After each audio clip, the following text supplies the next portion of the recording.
bahda garsoorka shirkii sanadlaha ahaa isugu timiday maanta halhayskeedana ka dhigatay federaaleynta garsoorka. waxaan leeyahay waa idin bogaadinayaa waana idin hambalyaynayaa dadaalkiinana runtii dadaal muuqdo oo hadda taabagal ah waaye. waxaan rabaa intaas inaan ku daro arrimaha garsoorka in badanaa laga soo hadlay, muhiimadda ay leedahayne marna nagama qaldanayn, tabartuba meel soko oo meeshii aan rabnay aan gaarsiisnayn hanugu soo sintee. teeramkan teeramkii ka horreeyey oo aan dalka madaxweynaha ka noqday 2012kii horaantii 2013kii ayaan qabanay halkan hotelkan Jazeera ku qabanay shirweynihii garsoorka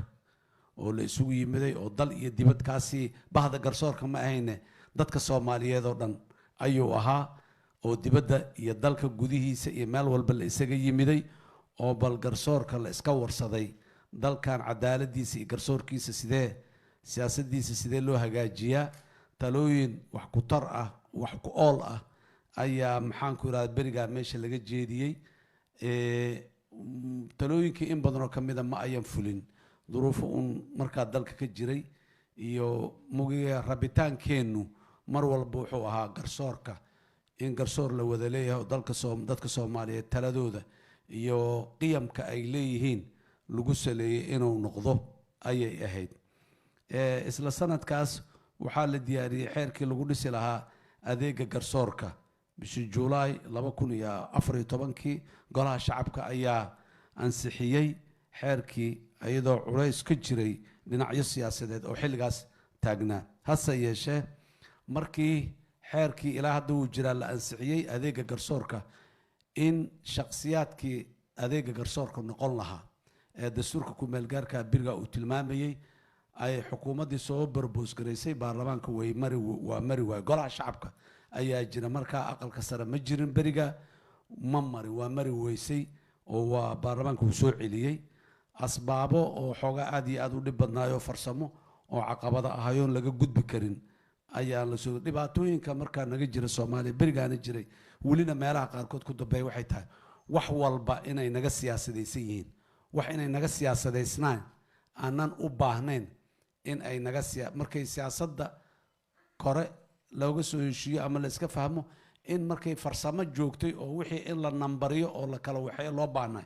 haddana kor loo celiyo oo meeshii siyaasadda iyo doodii siyaasadda la geliyo iyo dad yar oo xafiiltan is haysto iyo dhaqanka dee jiro soo jiray welina jiro oo ah beelaynta wixii in la beeleeyo ayadoo ay ahayd waxaan wax xirfad iyo aqoon iyo muxuu khabiir u baahan in la yiraahdo mar walba. dastuurkeenuna marar badan ku meelgaarkaana marar badan oo waxaasi uu xeerinayo gudiyada iyo siday u dhisan yihiin iyo qaabka fikirka ku jira markaad eegto. marka dhibaatooyinkaas ayaa hor yimid golihii adeega garsoorka ilaa berigaas ilaa maanta weli waa naga maqan yahay nooma sameysna. dib u eegista dastuurka hadda lagu jiro ayaa ay ku darsoontay qodobada dib loo eegayo oo laga hadlayo ayay ku jirtaa. farsamo ahaan federaaleynta waa laga hadlay wax badanaa marka hadda doodaha socdo 9kii xubnood miyuu ahaanayaa ma ka badanayaa sidee noqonayaa oo ay u badan tahayna in laga badiyo si hore loogu socdo. waxaan rabnaa marka arrinta federaaleynta garsoorka garsoorka modeelo badan ayaa ka jira dunida oo nidaamka federaalka ahi uu adeegsado. marka haddee wax walba ha jiraan in model kasta iyo nidaam kasta oo la dejiyeyna ummad unbaa baahideedii iyo duruufaheedii berigaa jira lagu saleeyey. maxaan ku rahdaay waxii ayado qur-aan soo degana ma ahayn meel kalena lagama keenin dad inta isku tegay tashaday oo yiri war maanta maxaana dhaqaa garsoor noocay aan u baahannahay amni noocay aan u baahannahay nidaam maxaan ku rahdaay dhaqaale nooca waxaas looga hadlay. sidaas ayaan anaguna ka mid noqonay dib ayaan u eegnay war maanta awoodeenna dhaqaale marka la fiiriyo oo awoodeenna maxaan ku rahday siyaasadeed marka la fiiriyo oo awoodeenna muxuu ahay dadkeena shacbiga ah iyo sida ay maanta xaaladoodu tahay la eego garsoorka ay ku qanci karaan ee aan fulin karno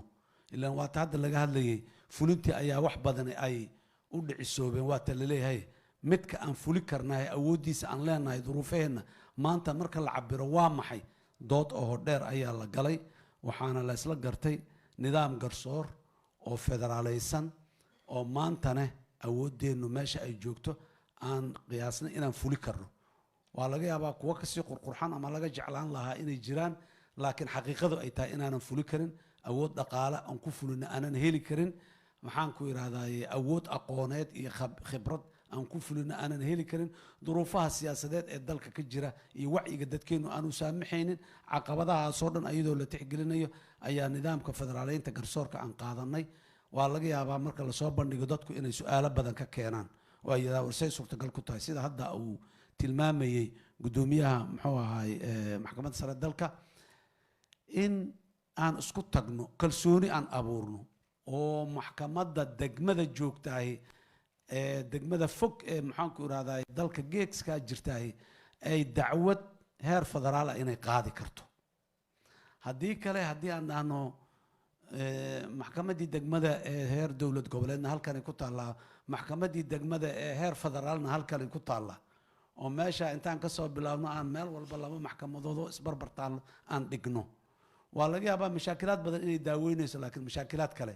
oo iyagana ka abuurmayaa jiro oo kuwii aan soo tilmaamay ka mid a sidaas daraaddeed waajibka noo yaalahay wuxuu yahay siyaasiyiinta haddaan nahay mustawo kasta leh kalsooni abuurid dadka horta inay arkaan ay ku qancaan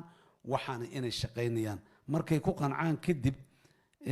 waxa waaye dadku waa aqbalayaan waana ku soconayaan dadka soomaaliyeed duruufaha al-shabaab nagu hayay waa la sheegay waxaa ka mid ahay nidaamka garsoorka oo dadku ay ku kalsoonaa waayeen nidaamka garsoorka oo mid kale oo cabsi iyo fulin xad dhaaf oo maxaanku irahdaa qaanuun iyo shareeco ay ku salaysantahay aanay jirin barbar yaallo oo sharci duureedkii oo nin walba ninkuu ka xoog badan yahay inuu ka adag yahay ahay lagu dhaqayo wax badan baa isdugsaday maanta waxaan rabnaa dadkeenna in horta marka koowaad dhinaca amniga cabsida inaan ka qaadno inay cabsadaan oo ay maxaanku irahdaa baqaan oo dhinacyaha fiifiiraan inaan ka qaadno taas mugaan ka qaadnana haddana dadku aanay iska daysnaanine xeendaabka xeerarka dhexdooda in ay xor ku yihiin laakiin xeerka meel ka baxsan qofna lagama ogolaa karo inuu xor ku noqdo laakiin xeerka dhexdiisa uu xor ku yahay maalan dhaqanka iska soo jireenka waxa ka mid hay-adaha dowladda qaar aad maqlaysaa hay-addan waa madax bannaantaha in la yidhaah waa madax bannaantaha macnaheedu waa maxay shaqadeeday u madax bannaan tahay laakiin waa hay-ad dowladeed qaanuunka dowladnimada ee dalkaanu leeyahay kama madax bannaana shaqsina kama madax bannaana hay-adna kama madax bannaana laakiin shaqadeeda yowmiyada ah oo ay fulinayso inaan lagu amrin lagu faragelin maxaanku irahdaa madaxda sare aanay ku riixin maxaanku irahdaa nooc kastoy tahay waxa ay wax lamida waaye inaan muxuu ahay madaxdu aanay kaysaska maxkamadaha yaalla aanay telefon inta soo diraan ha la sii daayay ha laga dhacay aan la dhihin waxaa soo haray wasiirku hadda case halkan laga dhawaajiyey oo maxaanku irahdaay taliyaheena qaybta guudna uu sheegay sida uu wasiirka hadda halkan ka dhawaajiyo waxaas waa soo jiri jireen mana la inkiraayo maantana weli waa jiraan waa xaqiiqo laakiin waxaan rabnaa taliyaha qaybta iyo qaybaha kale ee booliiska iyo waxa weli sharciyaa jiro ciidanka qalabka sida maxkamaday leeyihiin meel u taagan oo xeerarkeeda iyo nidaamkooda iyo disibliinkooda iyo wuxuu ilaalisa sarkaalka waxaa samaynayaa waa in inta la soo dacweeyo maxkamadda ciidamada qalabka sida la geeyo haddii maxkamaddu ay la safatay raalli ka noqoto mugaas waa mushkilo kale oo weyn oo markaa u baahan xal oo meel kale iyo mustawo kale in laga raadiyo u baahan laakiin haddii wiil yaroo laba xidig laa meel istaago 4 askari wato uu yiraahdo maya waraa baxa booliiska uu soo yiraa booliiska hadday iska soo noqdaan yiraahdo meesha xabadaha ka dhacaysa xabado inay ka dhacdo ma rabnay waa iska soo noqonay ay yiraahdaan macquul ma aha waa in mustawo kale la qaadaa xiddiglahan laba xiddiglahan korneelkan janankan ama military ama booliisa ama maxaan ku irahdaa nabad sugida ama maxaan ku irahdaa ciidanka asluubta ah ee ciidankii dawladda iyo qalabkii dawladda inta soo qaatay inuu ku hor istaaga rabo sharcigii dawladda iyo dalka hadda aniga sabab looga caajiso ama muxuu ahay loo waxay ma aqaan si loo fuliyo shareecada dalka iyo qawaaniinta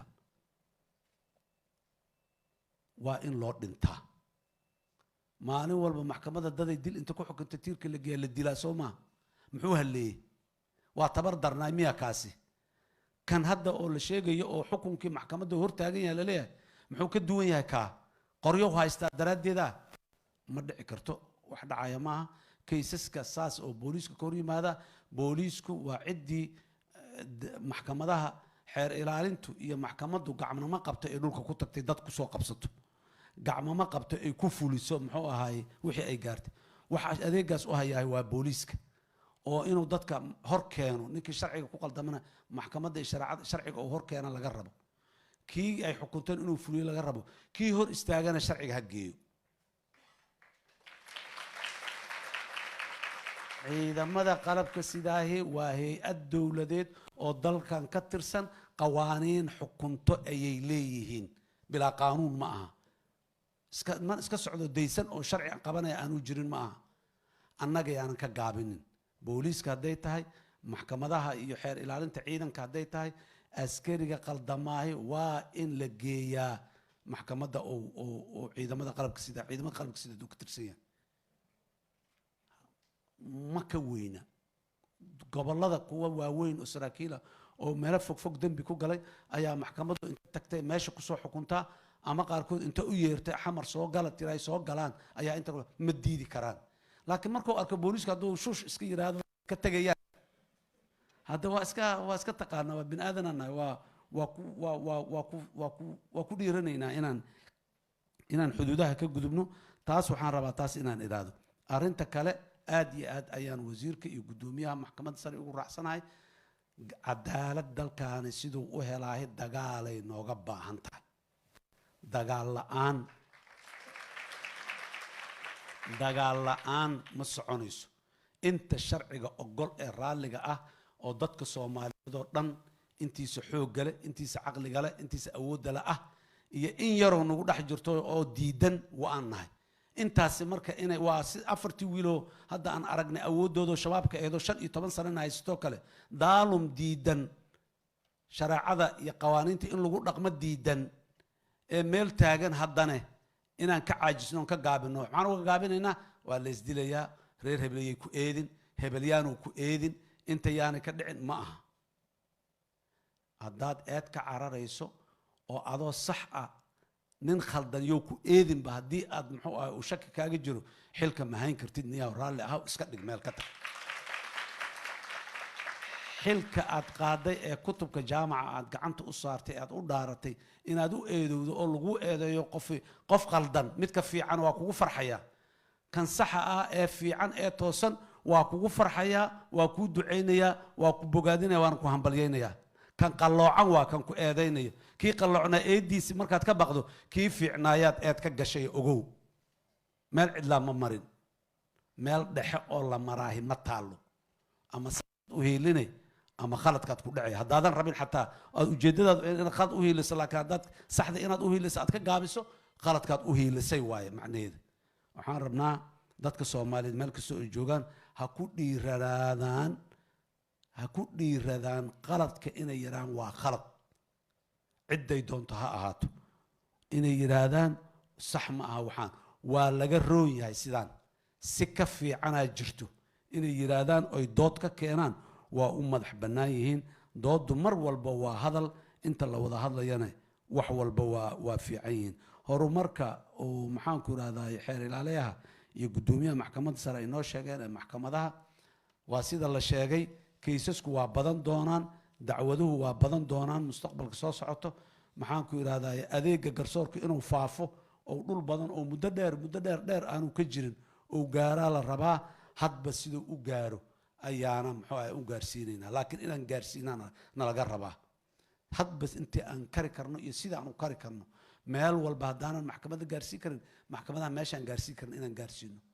sida aan ku gaarsiin karno iyo dadka aan markaa heli karno haddaan dadka dad ugu fiicnaay meel walba aan u heli karin dad aan dhihi karno kuwaan wax ka roon oo meesha jooga male inaan intaan u dhiibno wacyigoodana aan hagaajino garsoorku waa madax bannaan yahay golaha adeega garsoorka ama golaha sare ee muxuu ahay garsoorka waxa loo sameynayana waxay tahay madax bannaanadiisa in la ilaaliyo oo aan la faragelinin oo xagga dhaqaalaha iyo budgetka iyo meelaha iyo aan laga faragelinin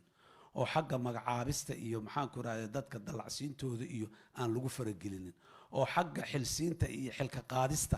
dadka aanan lagu faragelin si siyaasadda looga fogeeyo aanay u dhexgelin waaye waxa loo samaynayo golaha sare muxuu ahaay adeega garsoorka ama golaha sare garsoorka waxaa muhiima marka golahaas inaan ku qanacsannahay inaan horta marka horeba faraq gacmo daahir ah wax daahiriye inaan ku kalsoonnahay markaan golahaas ku kalsoonnahay ayaan waxa ka soo baxo dhanna ku kalsoonaanaynaa marka waxaan ka shaqaynaynaa waxay tahay gole dadka Soomaaliyeed iyo duruufahooda maanta jiraay ay ku kalsoonaa karaan inaan keeno waxaa soo haray mashruuca federaaleynta dalka xasan sheekhna ma keenin maalintii hadda iska dhaafay markii hore u imaanayana oo aan noqonaya madaxweynihii ugu horreeyay ee ku meel gaarka markii laga baxay madaxweyne dalka ka noqday nidaamka garsoorka waa yiilay dastuurka ku meel gaarka ee maanta waa dhammaystiraynaa aan leenahay waa yiilay asigayna ku qoran tahay dalku inuu dal federaal yahay rabid iyo rabitaan la'aan ma aha ninkii mas'uul dowladeed noqdahay waa inuu dastuurkaas u hoggaansamaa uu fuliyaa haddii wax ay su'aala ka jiraan ama wax ka qaldeen dadka Soomaaliyeed loo bandhigaa waxaan laakiin wixii loo bandhigi mahayn federaaleynta waanu istaagnay markii hore waxaan dhisnay nidaamkii federaalka ah ee dalka sanadkaas ilaahay intaasuu nagu guuleeyey maantana ilaa hadda wuu jiraa nidaamkii awoodsiinta iyo xaqiijinta iyo federaaleynta hoos u dadejinta waaye waxa naga dhiman dalkan laba waxyaabood inaan la isku qaldinaan rabaa dalka in la federaaleeyo waa mid dalka in la isku haayo oo hal dal uu noqdaana waa mid kale dalka in la federaaleeyo macnaheeda ma aha dalku inuu kala tago oo qofba meeshay rabta iska aadi karta ma aha maya jamhuuriyadda federaalka ee Soomaaliya jamhuuriyad la yiraahana oo hal ka mid ah 200 dowladood ee adduunyada ka jira ka mid ahana hal dowladana hal dalana muwaadinka Soomaaliyeed geeskaas ha ku noolaado ama geeskaa kala dalka ha uga noolaado isku xuquuq waaye mid muwaadinka darajada koobaad iyo muwaadinka darajada labaad ma qabno weligeedna soo ma qabin haddana ma qabayno sidaas daraaddeed wax kasta oo muwaadinka Soomaaliyeed ee Raas Gambooni jooga iyo kan Raas Caseer jooga iyo kan Laawi Cadda jooga wada taabanayo dowladda dhexe mas'uulka ah dowlad goboleed mas'uulka maaha wixii taabanayo deegaankaas u gaar ah ee deegaankaas horumarkiisa wanaagiisa amnigiisa hoose amuurihiisa hoose taabanayo dhanna waxaa ka mas'uul ah dowlad goboleedka ka mas'uul ah wixii labadaas ka soo hara ee meel dhexe ah ee wada taabanayo haddii dhinacan loo fasirin muwaadiniinta dhan taabanayo haddii dhinacan kale loo fasirin muwaadiniin deegaan taabanayo waa laga yaabaa wada tashi waa laga wada tashanayaa go'aana laga wada gaarayaa wadaagaa la yiraahdaa nidaamka federaalka ee aan rabnaahay inuu sidaa u qeexnaado waaye ma doonayno dalka Soomaaliya gudihiisa laba muwaadin oo kala xuquuq ah oo kala maxaan ku iraahdaa heybad ah oo kala ixtiraam ah inay ku noolaadaan ma rabno dadka qaarkiis ayagoon ogeyn waxa ay ka shaqaynayaan inay sidaas tahay muwaadiniinta oo la kala fadilo deegaanadoo la kala fadilo dadka oo la kala muxuu ah hayo isku dadka oo la kala celiyo inay isku soo noqdaan aan la ogolaanin ay dadka qaarkiis waxay u arkeen inay tahay nidaam hoose oo u gaar ah dadka maya deegaan kastoo Soomaaliyeed maslaxadiisa waxay ku jirtaa Soomaaliya inay isku furan tahay hal dal tahay xuquuq siman leeyihiin deegaankaas haduu ka soo tago deegaankaas tago uu degi karo ku noolaa karo maxaan ku raadaya ku dhaqmi karo xagga kale haduu mid kale u guuraay ay sidoo kale ay tahay laakiin jasiirada kala xirxiran oo midba midka kale difaac uga jiro dalkan 1991 bilowgeedii ee dagaal sokeeye ka bilowday waa la kala miirmay ummadda ayadoo isku dhex jirta oo Soomaali mid kasta meel kasta degan yahay oo deegaan kasta la wada degan yahay oo aan ninkan muxuu ahaay muxuu halkan ka soo doona aan la islahayn ayaa balaayadaasi dhacday waa la kala miirmay dowladda Soomaaliya ama jamhuuriyadda saddexaad ee Soomaaliya mas'uuliyadda saaran waxay tahay dadka inay isku soo celiso horta dadka Soomaaliyeed inay isku soo noqdaan oo dad walaalo ah isdhex degan oo Soomaali ah oo muwaadiniin ah oo dalkan jamhuuriyadda federaalka Soomaaliya la yiraahdo dhexdeeda xuquuq siman kule inay noqdaan oo ninba meel degi karo qabaa'ilaan u kala miiranay waan ognahay waan garanaynaa qabiil oo deegaankiisa ku filan yahay ma jiro qabiil kasta waxaa anfacaya Soomaalinimo wax ku helaya Soomaalinimo muxuu heybad iyo sharaf iyo karaamo ku yeelan kara maxay ahayday xadiidkii ahlu Makka shu'uuntooda ayagaa yaqaano Soomaaliya deegaan kasta shu'uuntiisa hoose asaa yaqaano madax bannaan shu'uuntiisaas hoose ku xallistana waa leeyahay waana la siiyey oo dastuurkaa siinaya laakiin shu'uuntii dadka ka dhaxaysa in inta la jiido kuwa degaameed laga dhigo yaynan isku dayin meesha aan rabno inaan ka waantoogno cadaaladuna ay ka toosayso waa meesha war cadaaladdu nimaa guri iga dhacay iyo nimaa beese iga dhacay keliya ma aha garsoorku waa meeshiisa oo waa hay-addii qaybo ka mida cadaaladda fulinaysa cadaaladoo dhan garsoorka kuma soo aruurtee meelo kale cadaalad looga baahan yahaa badan oo garsoorka xindaabkiisa xataa ka baxsan cadaaladdu waxa materialka ah ee la kala boobo ee la kala xoogo bas kuma eka cadaaladdu siyaasaday leedahay dhaqaalay leedahay arrimo bulshay leedahay meel walbay cadaaladda ay gashaa ay u baahan tahayna in laga toosiyo laga saxo marka kuwaasi weli aaliyaadkii aan ku saxaynay qaarkood waa naga maqan yihiin garsoorkaan haysanaa maanta oo wixii uu noo sixi karay inuu maanta horta asiga horta bal uu noo saxo kuwa kale bal oo qaarkood aan la arki karin oo la taaban karin ha noo dambeeyaane midaan hadda garsoorka ah oo la taaban karo la arki karo kaysaska intooda badan bal aan kalsoodinayna siino aan ogolaano in dib u habeyn dhab ah lagu sameeyo muxuu ahaay garsoorka waxaan dowladda federaalka Soomaaliya aniga madaxweynaha aan ka ahay waxay u hoggaansan tahay dastuurka hadda jira intii suurtagala waxyaabaha dastuurka ilaan aayaad oo munazal oo ilaahay soo dejiye maahe shalaba annagaa waa heshiis bulsho waxaa la yidhi shalaba annagaa sidaan ku heshiinay haddii maanta 12 sano markuu jiro kabacdi meelo galdaloolo ay ka soo baxeen waa saxeynaa maantaan iswarsanaynaa qadiyaddan see ka yeelnaa saanaan ka yeelaynaa sidii aan isdhahnaanaan yeelaynaa Soomaaliya haddaan nahay laakiin caqligayga iyo rabitaankayga iyo rabitaanka qof kale iyo rabitaanka koox kale dalkaani meel uguma tagaayo ugumana soconaayo dowlad goboleedyada dalka jiroo dhan annaga waa dowlad goboleedyadeennii waa soo dhawaynaynaa waa la shaqaynaa taladay leeyihiin kama jiidanayno gooni midaan u faquuqayna iyo midaan jeebka soo gashanaynaa ma jirto waxaan rabnaa inay talada ay nala gaaraan markay nala gaaraanna meesha kale ay leedahay talada haddana inaan sii geyno oo meesha kale ay leedahay aan sii geyno ilaa ay soo aftaranto la yidhahdo alla ilaahay waa arrinkan waa arrin laga tashaday oo la waxay waxa oo golaha aan hadda samaynay dhexdiisa looga shaqeeyana waa heshiisyada siyaasadeed iyo heshiisyada bulsho iyo wax lamida inaan soo xayndaab inaan soo samayno frame waxay ku dhex jiray oo dhan dadkii iska lahay inay u tagaan markaa hadday dhaqaale tahay hadday arrimo bulsho tahay hadday ciddii farsamo iyo khubaro ahayd annagu khubaro ma ahayn ciddii arrimahaas khubarada ku ahayd inay inta u tagaan ay ka soo tala bixiyaan ay yidhaahdaan sidaanaa loo kala leeyahay sidaanaa loo nambarinayaa sidaanaa loo waxaynayaa kabacdina hay-adaha sharci dejinta iyo hay-adaha kaloo qusayso oo heer federaal iyo heer dowlad goboleedba leh inay tagaan arrimaha dowlad dhisidda waxaan rabaa dadka Soomaaliyeed inaan u sheego waa ka daafur obinaankana waa furannahay albaab noo xiran iyo qadiyad gaara ma jirto Soomaaliyada maanta joogta maxaa ku san ayaan ka hadlaynaa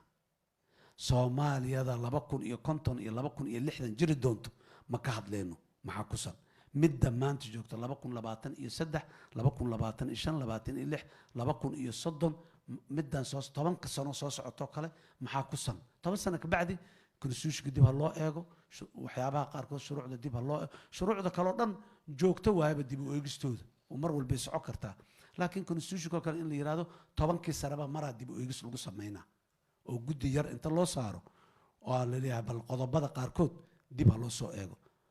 marka inaan soconaan rabnaa sharci dastuurkeena iyo shuruucdeena sida aan hadba annaga u horo dowladnimadeena u kobcayso ayay ula kobcayaan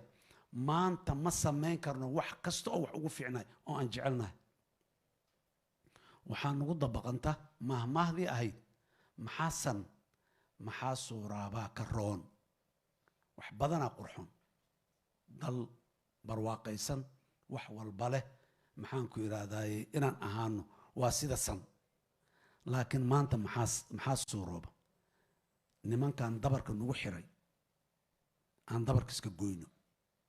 si aan u soconnoon hore ugu sii dhaqaaqno si aan hore ugu sii dhaqaaqnoon u soconno bal horta dabarka aan iska furno khawaarijtu waa dabar Soomaaliya ee ummadda Soomaaliyeed ku xiran waaye meel kastoo ay joogto kan America jooga iyo kan Yurub jooga ay kama xor aha laana inta asalkii ah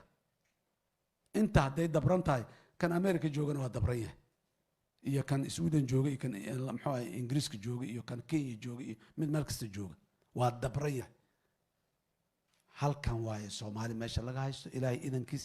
xaajadu meel fiican oo xarada dadka Soomaaliyeed inuu sheego cadawgu waa noolahay uu leeyahay laakiin annaga jawaabta saxda ah oo siinay annaan siinayna waa maxay ma noolid qaraxan xagga bak ka siiyay iyo jidkan xagga miina geliyay iyo tuulo hebelan xalay ku soo dheelmaday iyo macnaheeda inay nool yihiin maaha waan dhawaan sheegay dambiga isku sii badinayaan nacaybka isku sii badinayaan ciqaabta Allah isku sii badinayaan laakiin wax ay soo noqosho ah ay leeyihiin malaha laana shacabki Soomaaliyeed ayaa diiday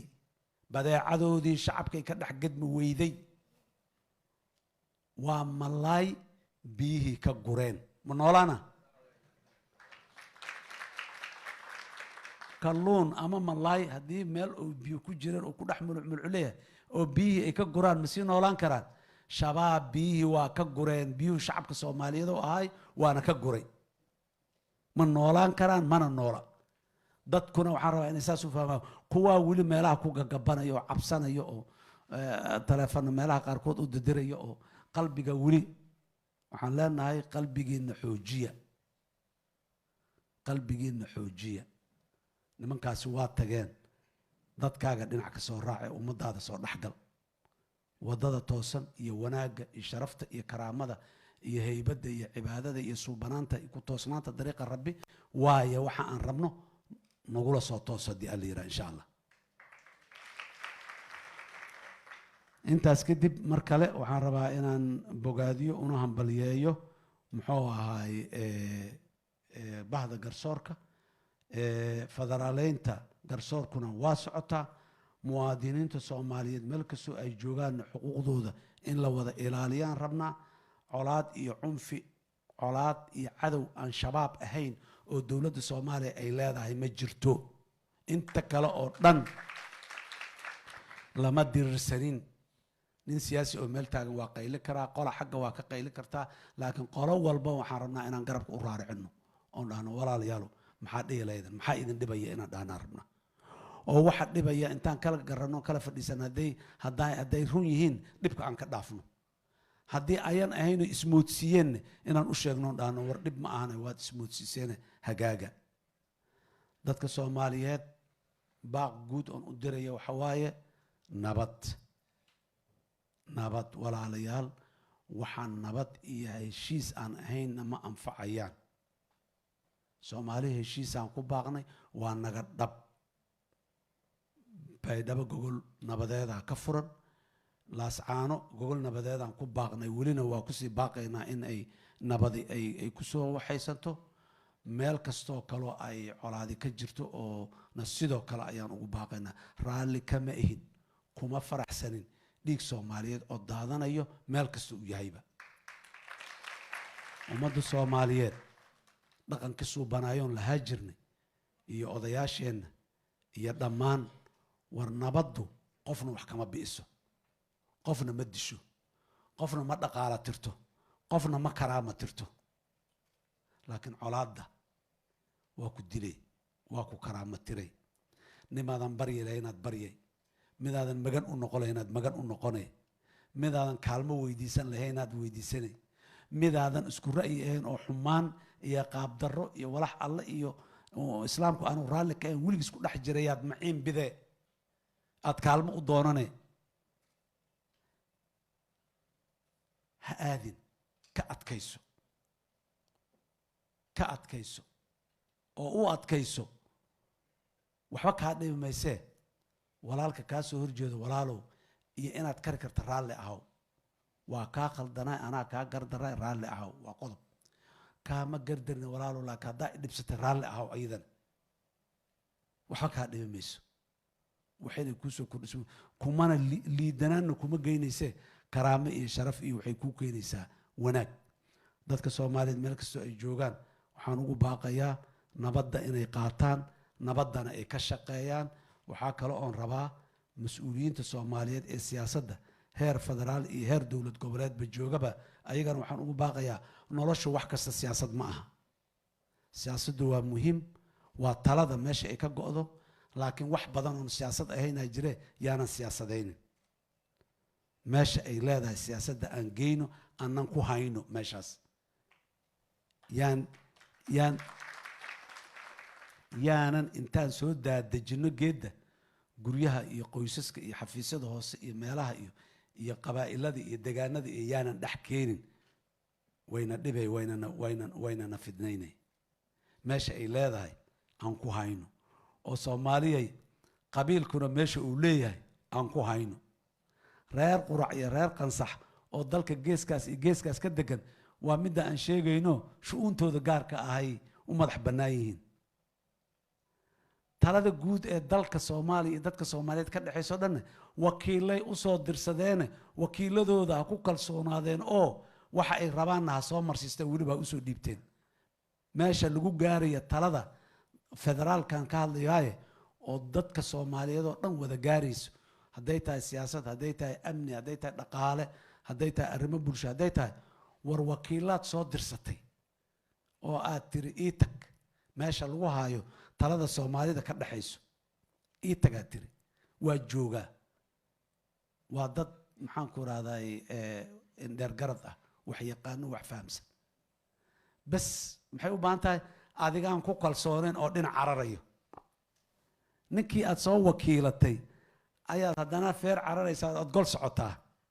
waxyaabuhu meelaha inoogu hagaagi laayay inay ka mid tahay war waa 4 sanaad soo dirsatay hadduu xumaado xataa oo 4 sano waxaad rabta uu fuli waayo 4 sano dambe mid kale soo dirso iska dhig kii kugu xumaaday laakiin yaan la gol ordino ana wixii isaga keen dhex yaacin wixii yaani isaga keen dhex yaacin oo dadkii mas'uuliyadda loo dhiibay iyo mas'uuliyadoodii yaanan ku macno tirin aan ku ixtiraamo waxba ma ahid adiga waxba ma ahid kala lay leedahay le maxaa markaas labadaas marka la isku daro maxaa ka imaanayo waxba ma ahin kulligeen meeshaas yaanan imaanin waa waxa muxuu ahay afka qalaad lagu dhahay zero sum game ciyaar ku soo gabagabowda dhammaanteed markay socoto zero yaanan ka shaqaynin walaalayaal nabad aan ku baaqaynaa heshiis aan ku baaqaynaa Soomaaliya heshiisa dunidana heshiis la ah aad iyo aad u mahadsantihiin assalaamu calaykum waraxmatullaahi wabarakaatuh